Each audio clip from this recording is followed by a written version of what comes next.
เป็นวัดร้างโบราณสืบสาน2524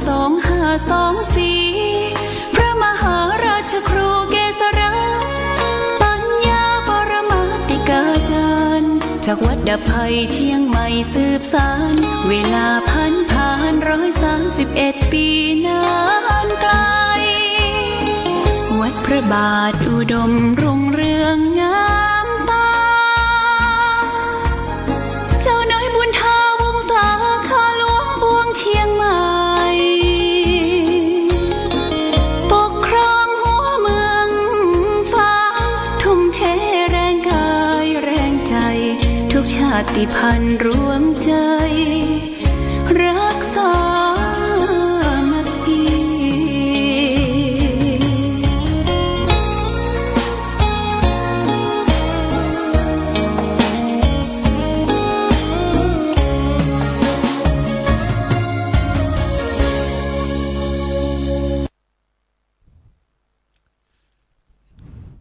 เจริญสุขศรัทธาสาธุชนญาติโยมท่านพุทธบริษัททั้งหลายวันนี้รายการธรรมประทีปส่องต่างก็ได้มาพบปะกับพ่อแม่พี่น้องศรัทธาสาธุชนญาติโยมแห่งครั้งหนึ่งวันนี้เป็นวันอังคารที่14เดือนพฤษภาคมพุทธศักราช2567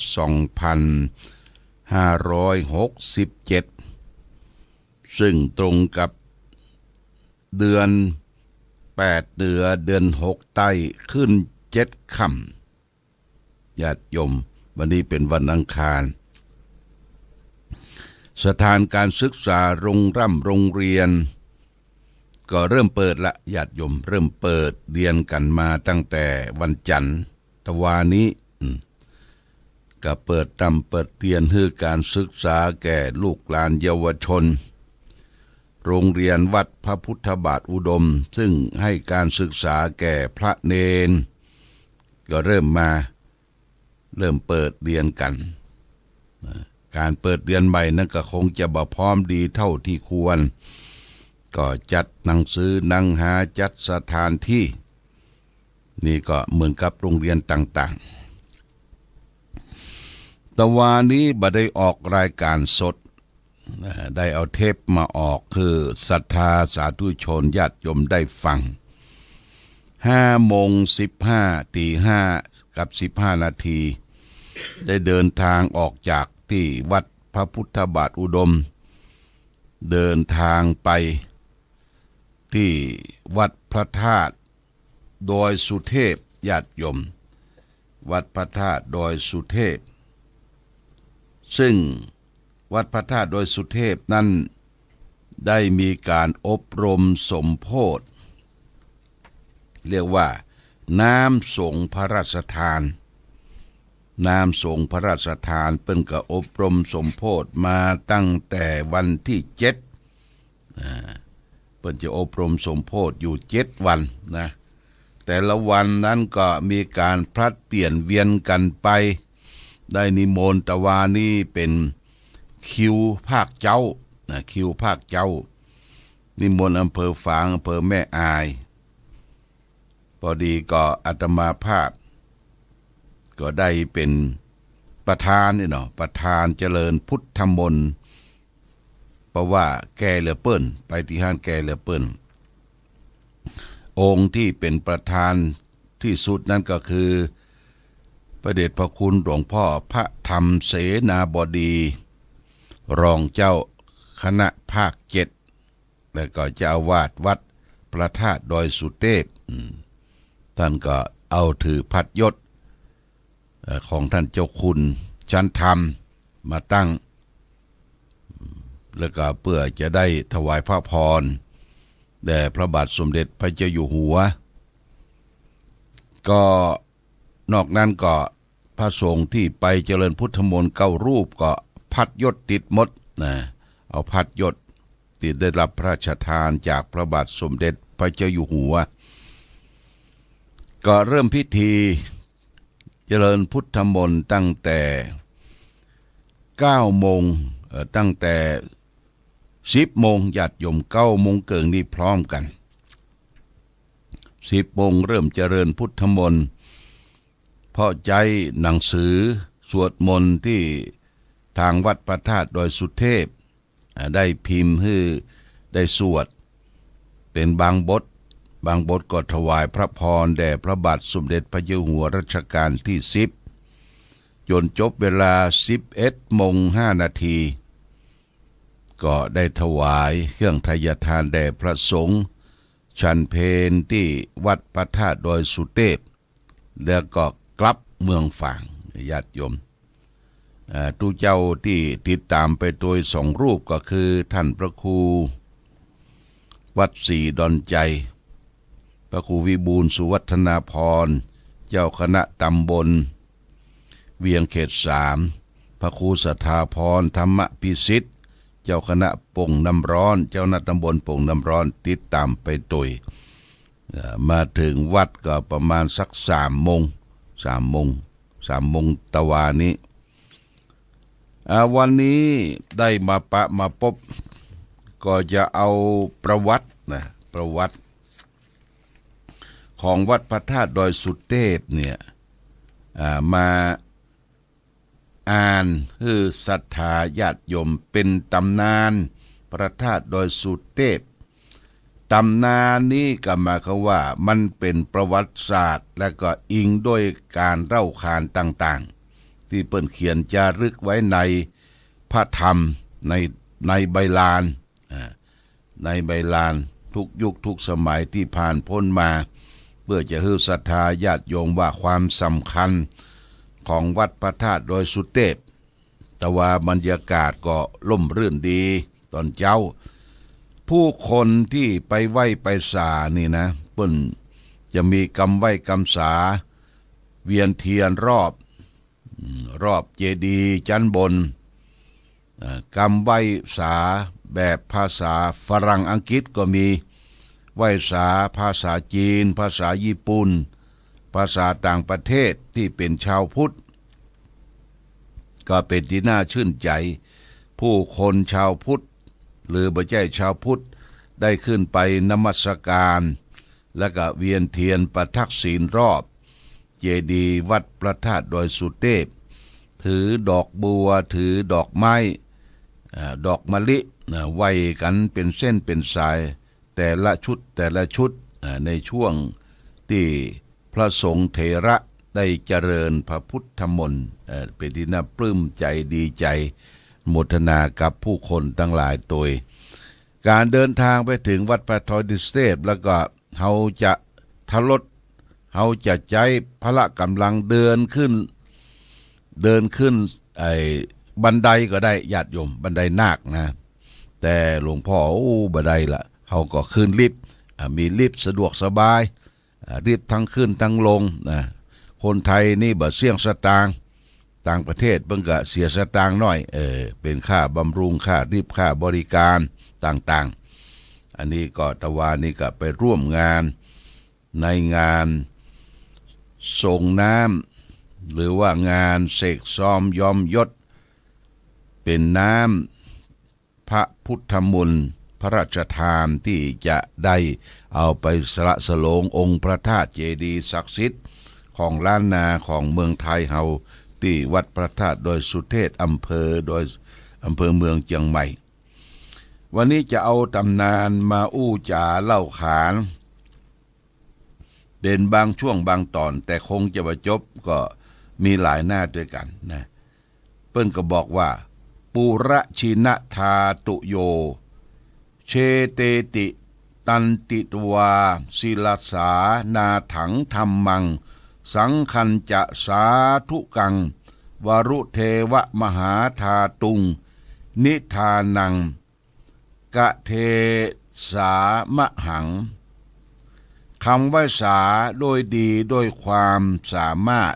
กายวาจาจิตยังพระพุทธเจ้าตนเป็นที่เปิ้งแก่สัตว์ตวโลกทั้งมวลและนวโลกโลกุตระธรรมเจ้ากประการ 10ทั้งปริยัติธรรมและพระสงฆ์เจ้า2ประการคืออริยสงฆ์และสมมุติสงฆ์โดยหัวแห่งข้าแล้วจะกล่าวถึงนิทานตำนานพระมหาชินธาตุพระสุเทวเจ้าในกาลบัดนี้แลพระพุทธเจ้าแห่งเราได้สร้างโพธิสมภารนานประมาณ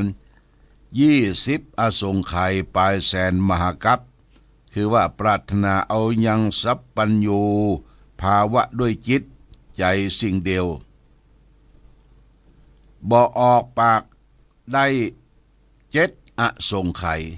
ปรารถนาด้วยปากด้วยใจกรรมพยากรณ์ได้9อสงไขยแต่อันได้พยากรณ์มาแล้ว4อสงไขยปลายแสนมหากัปได้บำเพ็ญบารมีธรรม10ประการมีทานะบารมีเป็นต้น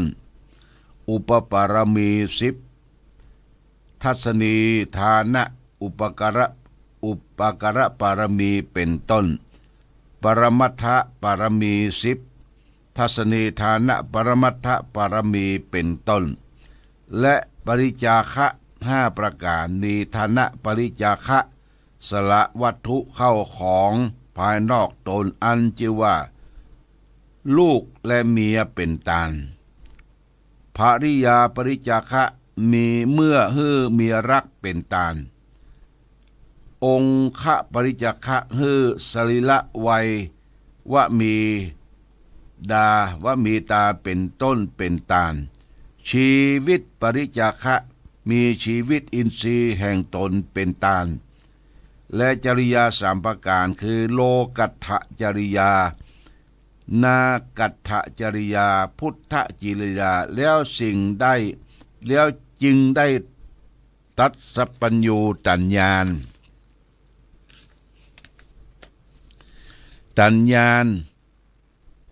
พระตนประเสริฐล้ำเลิศแก่พรหมและเทวดามนุษย์ครุฑนักน้ำกุมพันคน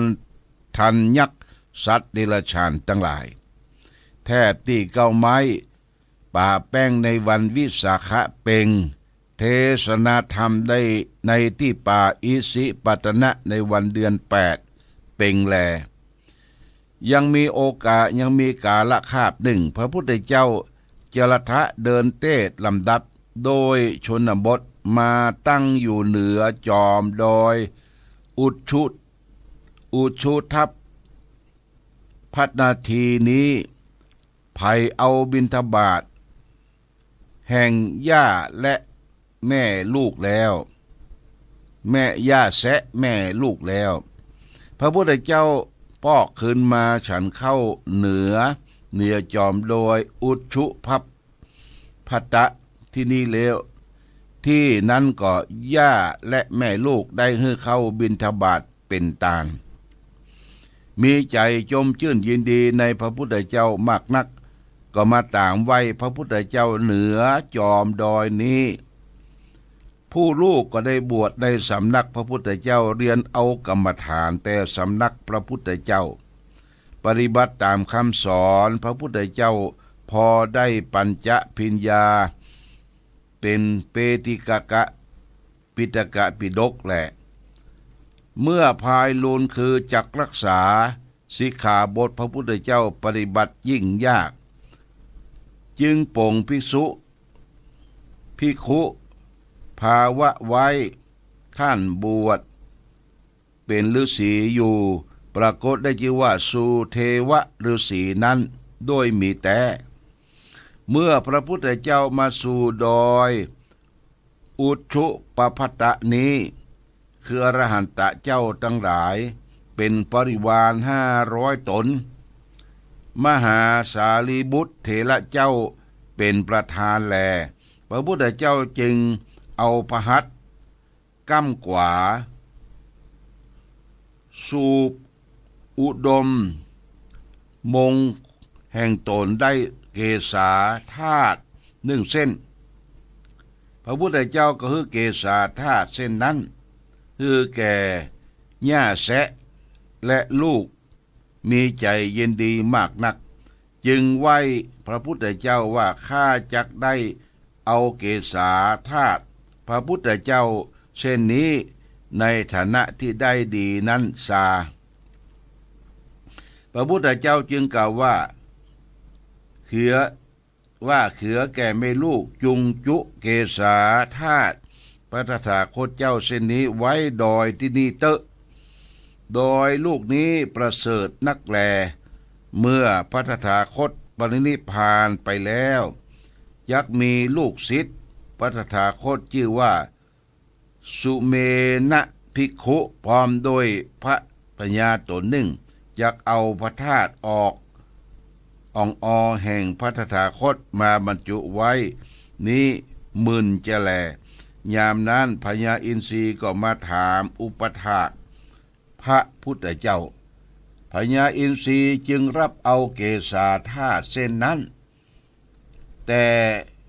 มือหญ้าแสะแล้วก็แปลงอุโมงค์ไว้ดอยนี้แต่ยอดดอยถึงอุโมงค์ได้18 ศอก4 วาอกแล้วก็พญาอินทร์นี่ก็เนรมิตรูปเต่าคำตัวหนึ่งยาว6 ศอกกว้าง1 ศอกจึงเนรมิตโกฏแก้วโกฏคำโกฏเงินนั่นแลใส่เกศาพระธาตุพระพุทธเจ้าเส้นนั้นตั้งเหนือหลังเต่าตัวนั้นแล้วจึงเอาแก้วดอกแก้วมหานินแก้วมหามรกตแก้ววิทูลลูกใหญ่มาหนุนคืนเต่าทั้ง4แล้วก็จึงเนรมิตเครื่องสักการะบูชานักกษัตริย์ไว้ในอุโมงค์ทั้งที่นั้นบูชาพระธาตุพระพุทธเจ้าใดที่นั้นแม่ย่าแสะและลูกก็แต่งเครื่องสักการะบูชาพระธาตุพระพุทธเจ้าไว้ในอุโมงค์ที่นั้นพระอรหันตาแล้วพญาอินทรีก็จึงฮือเทวบุตรเสตนมีวัฏฐมัคคะเทวบุตรเป็นประธานย่อมเป็นที่อริยะภูตนเหลือปริวาร500สู้ตนอยู่ประทากรักษาพระธาตุพระพุทธเจ้าโดยอุชุปภัตตะมาตราเท่านั้นถึงกาละบัดนี้แลเอาเต้าอี้ก่อนญาติโยมยังบัดจบเตี้ยอันนี้คือตำนานเล่าขานอิงประวัติศาสตร์ของวัดพระธาตุโดยสุเทพซึ่งเป็นพระธาตุอันศักดิ์สิทธิ์ที่คนทั่วโลกทังหลังกันไปไหว้คนเฮาพี่น้องคนเมืองเชียงใหม่ลำพูนลำปางแป้น่านแม่ฮ่องสอนตลอดถึงพะเยาจังไห้ก็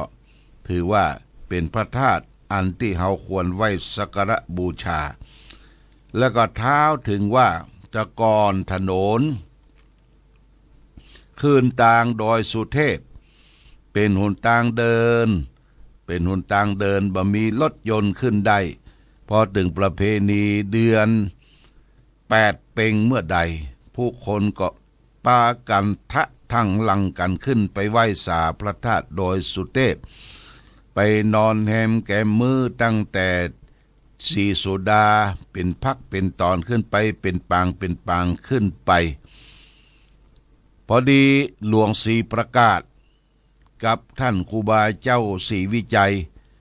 ก็ได้ดำริว่าจะเอาไฟฟ้าขึ้นดอยสุเทพให้มีแสงสว่างครูบาเจ้าไปปรึกษาครูบาเจ้าว่าไฟฟ้าเนี่ยมันก็จะเกิดขึ้นทีหลังทางที่ดีจะเอาหนทางขึ้นก่อนก็ได้ปรารภกับหลวงศรีประกาศก็ได้ประชุมศิษยานุศิษย์ลูกศิษย์ลูกหาครูบาว่าตกลงครูบาก็มานั่งนักที่วัดศรีโซดาเชียงใหม่การนั่งนักครูบาก็คือนั่งนิ้มพิจารณาว่าหนทางนี้จะเสร็จบ่เสร็จผลปรากฏว่า ปิ้งขึ้นมาว่าหนทางนี้เสร็จภายใน9 เดือน9 เดือนก็หลวงศรีประกาศประกาศทั่วพลทั่วไปว่าไผจะร่วมทำบุญสร้างหนทางไว้สาพระธาตุดอยสุเทพคนล้านนาเนี่ยคนเมืองทั้งหมดนะ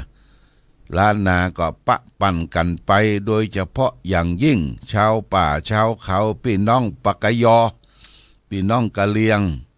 ไปนอนแหงแก่มือเฮาก็ได้รับทราบข่าวสารจากป้าน้อยป้านานโบราณสืบสารว่าได้เคยไปอยู่ไปนอนพักแรมแก่มือผู้คนก็เอาเข้าของเงินทองเข้าสุกเข้าสารไปบริจาค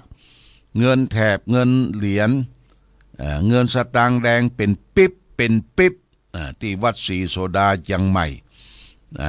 เปิ้นก็มีการระดมพลบอกคือแก่พี่น้องประชาชนว่าใครแค่ได้บุญก็ไปทำถนนหนทางขึ้นดอยสุเทพคนมันนักญาติโยมเอาจอบเอาเสียบเอาอย่างไป